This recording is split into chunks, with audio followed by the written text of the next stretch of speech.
Good morning. चलिए class शुरू करते हैं।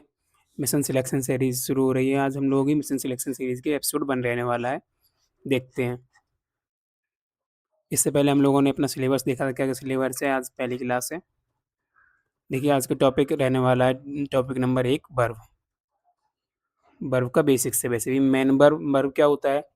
वर्ब क्रिया होती है। ये चीज़ हम लोग पढ़ चुके हैं। लेकिन वर्ब क्या होता है? किसी भी कार्य का नाम होता है, उसे क्रिया कहते हैं। वर्ब को किस-किस भाग में बाँटा गया है? इसमें main verb, helping verb, auxiliary verb, primary auxiliary और मॉडल्स। यानी क्या मतलब है? वर्ब को हमने बाँटा है 2 भागों में, मेन वर्ब या हेल्पिंग वर्ब। ठीक है? Main, helping verb. Helping verb को आगे बाँटा है प्राइमरीली ऑक्सिलरी। हेल्पिंग वर्ब और ऑक्सिलरी वर्ब एक ही बात होती है। प्राइमरी ऑक्सिलरी वर्ब या मॉडल्स। तो प्राइमरी ऑक्सिलरी वर्ब्स कौन सी होती है? बी, डू और हैव। तो बी की बताओ जरा फॉर्म कौन कौन सी होती हैं? Is, M, are. डू का क्या होगा? Do, did, done. हैव का हैव, हैड, हैड। और क्या होगा? हैज। इसमें क्या आएगा? वॉज और वर। है ना? ये चीज़ होती है, ये चीज़ हम लोग पढ़ चुके हैं। मॉडल्स देखेंगे आज हम लोग। क्या देखेंगे? पहले मॉडल्स देखेंगे, क्योंकि मॉडल से बहुत ज़्यादा क्वेश्चन पूछे जाते हैं। तो मॉडल्स हम लोग देखे थे वैसे एक बार कौन कौन से होते हैं, और उनको डिटेल में पढ़ते हैं अच्छे से एक एक करके। मॉडल वर्ब्स कौन कौन सी हैं? Can, could, may, might, must, shall, will, would, should, ought to, use to, dare and need. इनको हम लोग पढ़ेंगे आज डिटेल में। अच्छे से ध्यान से पढ़ना, क्लास पूरी देखनी है लास्ट तक। ठीक है भाई? लास्ट कैन या कुड। सबसे पहले हम लोग देखने वाले हैं कैन या कुड को। कैन या कुड का प्रयोग किसके लिए किया जाता है? कैन या कुड का प्रयोग किया जाता है शक्ति के लिए। शक्ति बोलते हैं पावर को, है ना? किसी भी चीज़ की ताकत। एबिलिटी योग्यता के लिए, और कैपेसिटी के लिए। CAPACITY। कैपेसिटी क्या होता है? क्षमता, सामर्थ्य, किसी भी चीज़ की ताकत। और कुड का प्रयोग किस करेंगे? सेम टू सेम चीज़ों के लिए पास्ट में। कुड पास्ट का हो गया, कैन प्रेजेंट का हो गया। क्या क्या चीज़? Power, ability, capacity. ठीक है भाई? देखो कैन का प्रयोग किसके लिए कर सकते हैं? परमिशन देने के लिए कर सकते हैं। और किसके लिए करते हैं? जैसे किसी से कुछ चीज़ मांगने के लिए कर सकते हैं, क्या मैं आपका पेन ले सकता हूँ, इस टाइप की चीज़ों में। कुड का प्रयोग भी करते हैं। देखो कैन का प्रयोग किसके लिए? पावर, एबिलिटी, कैपेसिटी के लिए। परमिशन के लिए भी कर सकते हैं, परमिशन देने के लिए। हम्म। कैन का प्रयोग किस चीज़ के लिए कर सकते हैं? मांगने के लिए कुछ चीज़। लेकिन जब बहुत ज़्यादा विनम्रता से मांगना हो, विनम्रता से, तो कुड का प्रयोग करेंगे वहाँ पर। और कुड का प्रयोग वो प्रेजेंट में ही माना जाएगा। कैन जैसे, जैसे मैं आपसे बोलता हूँ, क्या मैं आपका पेन ले सकता हूँ, है ना? तो अगर मैं बहुत ज़्यादा प्यार से बोलूँगा तो मैं बनाऊँगा could I take your pen, और नॉर्मली मांगूंगा तो can I take your pen. समझ में आया कैन और कुड का अंतर?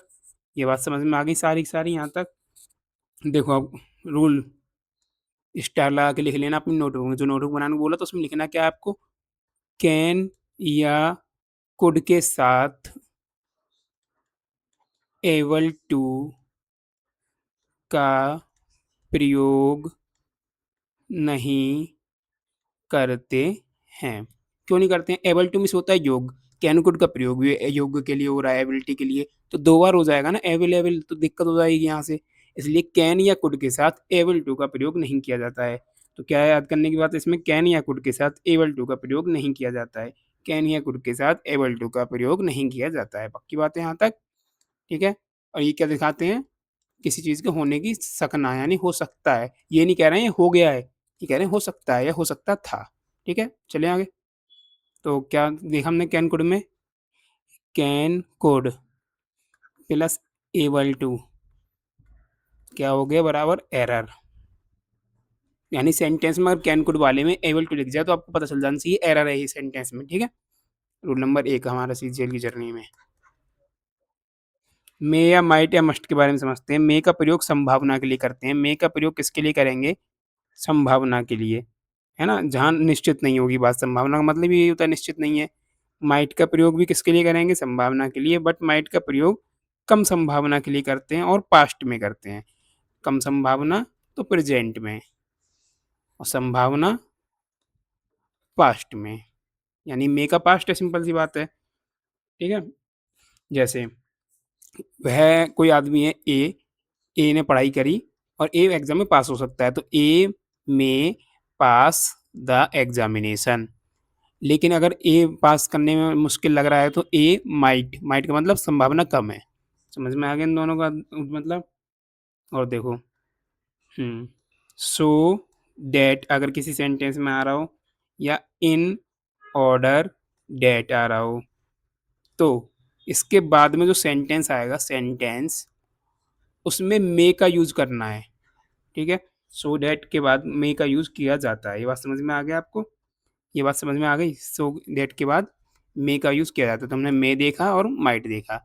मस्ट क्या है? हमने देखा ये संभावना के लिए, कम संभावना के लिए, ये अधिक संभावना के लिए। सबसे ज्यादा संभावना, संभावना क्या बिल्कुल पक्का मान लो तो मस्ट का प्रयोग किया जाता है। लेकिन ये किसके लिए होता है? चाहिए के लिए, इसका अर्थ चाहिए निकलता है। ठीक है भाई।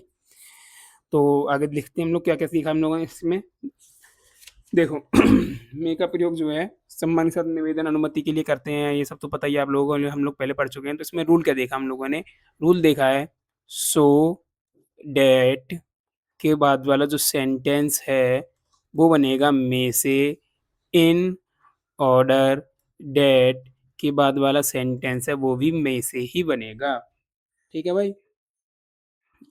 आगे देखें। एक चीज और, पॉसिबली, अगर इनके साथ पॉसिबली आ रहा है, किसके साथ? मे माइट के साथ, तो वो गलत हो जाएगा। ठीक है, तीन चीज देखी हमने, एक, दो और तीन। और मस्ट देखा हम लोगों ने। मस्ट में क्या समझ में आ गया? पक्का करना पड़ेगा किसी चीज को, पक्का चाहिए के लिए। सैली अवेली हम लोग वैसे जानते हैं फ्यूचर में यूज किया जाता है, आई बी के साथ इसका यूज करते हैं, बाकी सभी के साथ इसका यूज करते हैं, बिल का। ठीक है भाई। और इसमें क्या जानने के लिए है? लेकिन हाँ सुनो, इनके यूज कब बदलते हैं? यूज चेंज, चेंज का मतलब आई बी के साथ बिल और बाकी के साथ सेल कब लगाते हैं? कब लगाएंगे? देखो, कोई बाधा होगा, धमकी होगी, या फिर आदेश होगा। आदेश मतलब जरूर करने वाला, यानी कोई भी ऐसी चीज जिसमें अनिवार्यता होगी। अनिवार्यता, अनिवार्यता मतलब करना ही पड़ेगा, तो वहां पर इनके यूज चेंज हो जाते हैं। ठीक है, आगे देखें। हम्म और क्या है इसमें? बस इतना ही है। आगे चलते हैं। हाँ, ये कंडीशन सेंटेंस में और यूज होते हैं, इसको हम लोग कंडीशन सेंटेंस में ही पढ़ेंगे, अभी नहीं पढ़ते हैं, फिर आप लोग कंफ्यूज हो जाओगे। वुड, वुड का योग बताया था मैंने, कहाँ पर करते हैं? पास्ट की हैबिट में। जैसे मैं इसी रास्ते से विद्यालय जाया करता था, तो I would go to school by this way. ठीक है। और किसके लिए करते हैं? कुछ चीज को चूज करने के लिए। चूज करने का मतलब चयन करना किसी चीज का, या फिर किसी से कुछ चीज पूछने के लिए, ऑफर करने के लिए किसी को कुछ चीज। ठीक है। जैसे I would like to have a tea, मैं एक चाय लेना पसंद करूंगा। तो वुड का प्रयोग दो हो गया, एक और दो। ठीक है भाई। और वुड क्या होता है? और वुड होता है पास्ट किसका? बिल का। कहाँ पे देखा था हम लोगों ने? डायरेक्ट इनडायरेक्ट में। डायरेक्ट इनडायरेक्ट में देखा था ना, वुड का पास्ट, सॉरी बिल का पास्ट वुड। बिल का पास्ट क्या है? वुड है ये। ठीक है भाई। आगे देखें। हम्म देखिए भाई, और नेक्स्ट क्या है हमारा? शुड, शुड का मतलब चाहिए। चाहिए का प्रयोग किसके लिए करते हैं? सलाह के लिए। चाहिए का प्रयोग किसके लिए किया जाता है? सलाह के लिए। जैसे तुम्हें पढ़ना चाहिए। इसमें क्या चीज देखने वाली है? लेस्ट के बाद वाक्य में शुड का प्रयोग किया जाता है। शुड का प्रयोग, लेस्ट का मतलब क्या होता है? कहीं ऐसा ना हो के। जैसे संभल कर चलो, वॉक केयरफुली। इम्पेरेटिव है, वर्ब के साथ ऑब्जेक्ट, लेकिन ये तो एडवर्ब लगाइए। वॉक केयरफुली, कहीं संभल कर चलो, कहीं ऐसा ना हो कि तुम गिर जाओ। Lest you should fall. हम्म तो क्या वो समझा हम लोगों ने? लेस्ट के बाद वाले वाक्य में शुड लगाना है, लेस्ट के बाद वाले वाक्य में शुड लगाना है, लेस्ट के बाद वाले वाक्य में शुड का प्रयोग करना है। और शुड के साथ हमेशा वर्ब की फर्स्ट फॉर्म का यूज होता है। ठीक है। आगे चलते हैं। नेक्स्ट क्या है हमारा? तो पहले हम लोग देख लेते हैं कैसी, क्या इसमें एक रूल देखा हमने क्या? लेस्ट के बाद शुड का प्रयोग करना होता है। ठीक है, ये जो जो रूल लिख रहा हूँ मैं, जितने भी रूल्स लिख रहा हूँ, ये सारे के सारे नोटबुक में लिख के याद करने हैं, इन्हीं में से एरर मिलेगा। ठीक है। ऑट टू, ऑट टू क्या होता है? ये तो सिंपल है, क्या होता है? कोई नैतिक कर्तव्य, इसमें से एरर भी नहीं आता है। और आता है, बताता हूँ क्या आता है। ऑट और टू हमेशा एक साथ रहेंगे, ये ध्यान रखना बस, इसमें ऑट और टू एक साथ रहेंगे, अलग अलग नहीं करना है ऑट टू को। ठीक है, बस इतना ही है ऑट टू में तो। बाकी हम लोग मस्ट देख ही चुके हैं, मस्ट दोबारा आ गया यहाँ पर। किसके लिए यूज करते हैं? कंपलसरी के लिए। कोई भी कंपल्सन हो, कंपल्सन जानते हो ना? कंपल्सन का मतलब अनिवार्यता, करना ही पड़ेगा, मजबूरी चाहिए बिल्कुल। ठीक है, मस्ट के बाद वर्ग फर्स्ट फॉर्म लगती है, क्योंकि मॉडल है ये तो। छोड़ो इसे। उसके बाद क्या है भाई? Use to. यूज टू क्या होता है? जो हमने वुड का यूज देखा था ना पहला वाला, क्या? पास्ट की आदत। पास्ट की आदत को यूज टू से बनाया जाता है। पास्ट की आदत जो है यूज टू से बनाई जाती है। कैसे? जैसे वह प्रतिदिन रात को 10 बजे सोता था, तो he used to sleep at 10 PM। रात के एन तो PM हो गया, एट नाइट लिख सकते हो। ठीक है। हम्म। या फिर नेगेटिव में कैसे यूज करेंगे इसको, जरा कोई बताएगा? इसका नेगेटिव अपने आप कमेंट करना, पास्ट इंडेफिनिट हिंट दे देता हूँ मैं। ये अपने आप कमेंट करके बताना है यूज टू का नेगेटिव कैसे होगा। ठीक है भाई। नेक्स्ट चलते हैं। देखो, एक और चीज, मैंने आपको बताया था टू के बाद में वर्ब की फर्स्ट फॉर्म का यूज किया जाता है। लेकिन लेकिन टू का बाद जो है, कहाँ पर वर्ब की फर्स्ट फॉर्म का प्रयोग नहीं होगा? देखो, कहाँ पर नहीं होगा? Accustomed to. ठीक है भाई। और क्या होगा? Look forward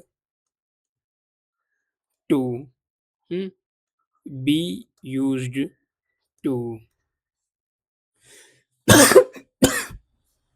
sorry, addicted to, addicted to, और क्या होगा? डिवोटेड टू, हाँ, इन एडिशन, और एक होता है इन एडिशन टू। देखो, इन एडिशन टू का मतलब है किसी चीज़ के साथ किसी चीज़ को जोड़ने में, तो यहाँ पर वर्ब की फर्स्ट फॉर्म में आईएनजी लगाएंगे। डिवोटेड हुआ है ये। डिवोटेड मतलब किसी चीज़ के प्रति दया। डिवोटेड का मतलब समर्पित, समर्पित। तो यहाँ पर भी वर्ब की फर्स्ट फॉर्म में आईएनजी लगेगी। बी यूज टू के बाद भी वर्ब की फर्स्ट फॉर्म में आईएनजी लगेगी। एडिक्टेड टू किसी से नशे, बिल्कुल लत लग जाना किसी चीज़ की। एकस्टम टू किसी चीज़ की आदत लग जाना। लुक फॉरवर्ड टू किसी चीज़ की आशा करना। हम्म। ठीक है, आगे चलें। इसके बाद क्या आएगा हमारा? डेयर। अरे, डेयर और नीड। डेयर का प्रयोग किसके लिए करते हैं? हिम्मत के लिए। हिम्मत कौन सी वाली? नेगेटिव वाली, यानी कि दुस्साहस बोलते हैं, दुस्साहस। नीड जरूरत के लिए, हिंदी में क्या आएगा यहाँ पर? चाहिए। हम्म। और क्या होगा? दोनों का प्रयोग मॉडल वर्ब्स के रूप में भी कर सकते हैं। और कैसे कर सकते हैं? वर्ब की फर्स्ट फॉर्म के रूप में भी कर सकते हैं दोनों, और किसके रूप में? मॉडल्स के रूप में भी करते हैं। जब मॉडल के रूप में करते हैं तो इसकी फर्स्ट फॉर्म सेकंड फॉर्म मत बनाना, क्योंकि मॉडल है, मॉडल की कोई सेकंड फॉर्म थर्ड फॉर्म नहीं होती है, ऐसे ही यस नहीं होती है। जैसे मुझे उसकी मदद करनी चाहिए, तो I need to help him. To help him क्यों लगाया है? क्योंकि यहाँ पे मॉडल है, मॉडल के बाद क्या आना चाहिए था? वर्ब की फर्स्ट फॉर्म। लेकिन हमने यहाँ पर क्या लगाया है? इन्फिनेटिव। तो यहाँ पर ठीक है, ये क्या हो गया यहाँ पर? यहाँ पर हम लोग इसको प्रेजेंट इंडेफिनिट की तरह बनाया है। प्रेजेंट इंडेफिनिट वर्ब की फर्स्ट फॉर्म, यहाँ पर ऑब्जेक्ट, यहाँ पर दो वर्ब की फर्स्ट फॉर्म नहीं लगा सकते हैं। ठीक। सेम डेयर के लिए भी लिख देता हूँ एक सेंटेंस। डेयर का यूज़ कहाँ करते हैं? जैसे क्या होगा डेयर का हिम्मत के लिए? हाँ, उसकी हिम्मत नहीं होगी दोबारा ऐसा करने की, उसके दोबारा ऐसा करने की हिम्मत नहीं होगी, तो he dare not do it again. अब देखो, ये हमने डेयर के साथ नॉट लगाया, यानी कि मॉडल के साथ नॉट, फिर वर्ब की फर्स्ट फॉर्म और ऑब्जेक्ट वगैरह है, शुरू में सब्जेक्ट वगैरह था। ठीक है, तो यहाँ पर हमने डेयर्स नहीं किया है, प्रेजेंट इंडेफिनिट नहीं बनाया, मॉडल से बना दिया है। समझ में आ गया? दोनों प्रेजेंट इंडेफिनिट और मॉडल दोनों से काम करते हैं ये। आगे चलें। लगता नहीं है और कुछ रह रहा होगा। लास्ट में थैंक यू लिख देता हूँ। ये पहली क्लास रही है हमारी इसकी मिशन सिलेक्शन की।